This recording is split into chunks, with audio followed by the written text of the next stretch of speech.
September 1st, 1859. The morning sun is just pouring through an observatory window down in Surrey, England.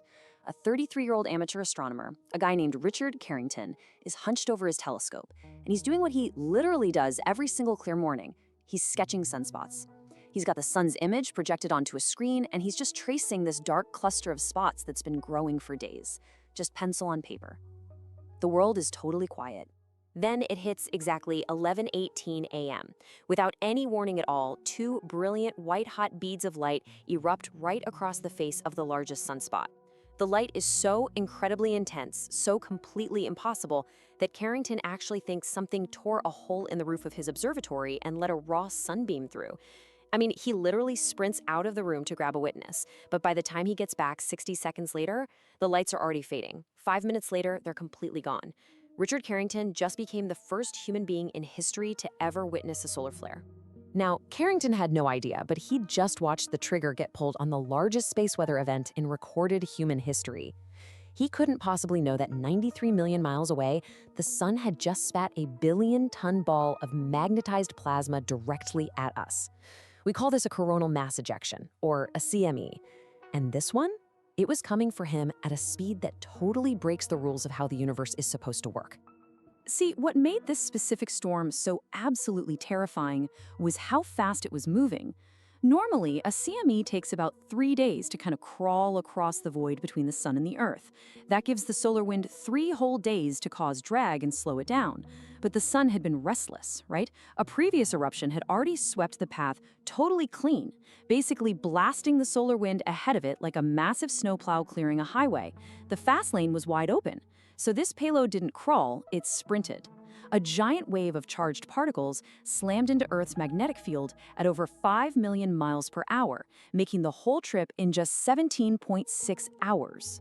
And the entire world, going to bed on the night of September 1st, has absolutely no clue what's about to happen. Up in the Rocky Mountains, you've got these gold miners sleeping rough in canvas tents, when some weird, unnatural brightness actually pries their eyelids open.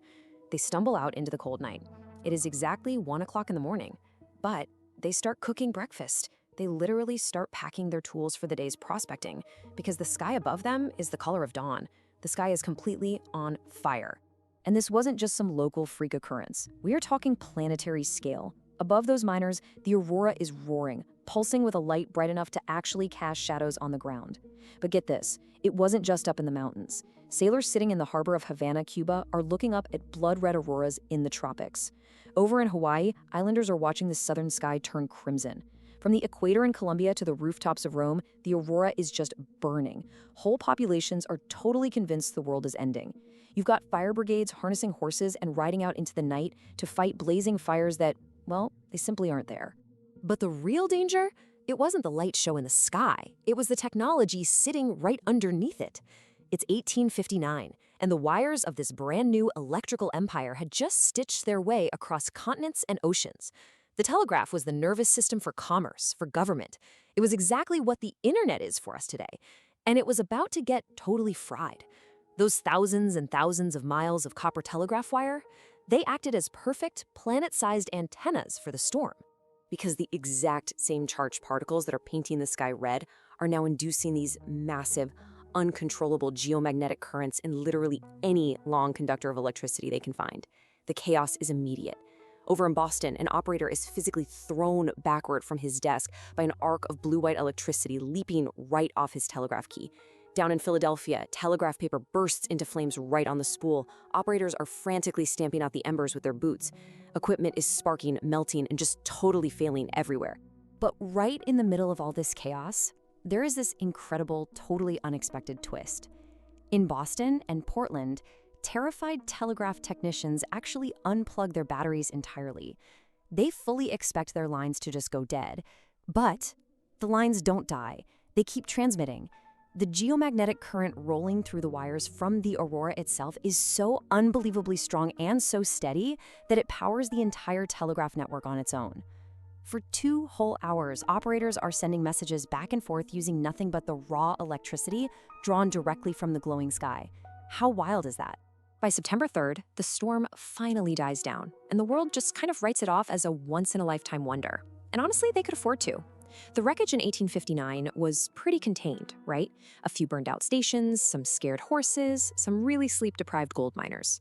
Back then, our relationship with electricity was toy-sized. But if a Carrington event were to hit us today, it would be slamming into a colossal, incredibly fragile grid. Fast forward to 2008. The National Academy of Sciences finally runs the numbers on what happens if a Carrington-class storm hits us right now. And the answer is a straight-up nightmare. Today, every single power line, oil pipeline, and undersea cable is a giant antenna. The continental power grids would absorb this storm like a sponge, and those induced currents, they would immediately burn out the high-voltage transformers at the very heart of the grid. We are talking about custom-built transformers, literally the size of houses, that cost millions of dollars each and take years to manufacture. Hundreds, maybe thousands of them, failing simultaneously across entire continent. And when those fail, it strips away every single foundational layer of modern survival. We could be looking at 4 to 10 years without reliable electricity. 4 to 10 years. That means no refrigeration, no water treatment, no fuel pumps to transport food, no internet, no financial system. Up in orbit, our satellites would just get sandblasted by charged particles, instantly killing GPS, weather forecasting, global communications. Boom, gone. Any astronauts in space would have mere minutes to scramble to shielded compartments before taking lethal doses of radiation. Now, here's the part that should probably keep you awake at night. July 23, 2012. A coronal mass ejection of Carrington-class intensity, and by some measurements actually way larger than the one in 1859, erupted from the sun. It ripped through the solar system at that exact same impossible speed. And prepare yourself for a massive perspective shift here. That 2012 storm, it punched right through Earth's exact orbital path, just dead center. But Earth was exactly 9 days away from that point in its orbit. 9 days. We didn't dodge the bullet, you guys. The bullet dodged us. We missed a global, society-altering catastrophe by just over a week. And the crazy part? We didn't even know the gun had been fired until researchers studying spacecraft data realized what they were looking at months after the fact. Following that terrifying near miss, a NASA-affiliated analysis crunched the numbers again. The probability of a Carrington-class event striking Earth by 2032 sits at roughly 12%. That's a 1 in 8 chance. 1 in 8. That is the compounding probability that NASA quietly assigns to the literal end of the modern technological era as we know it, happening right within the next decade. Because here's the reality, the sun does not care about our power grids. It doesn't care about our satellites or our trillion-dollar digital economies. It convulses, it flares, it hurls its plasma out into the dark. And one day, maybe decades from now, or actually maybe tomorrow afternoon, it is going to hurl another billion-ton ball of magnetic fire directly at the spot where Richard Carrington once stood. We will not see it coming until it is 17 hours away.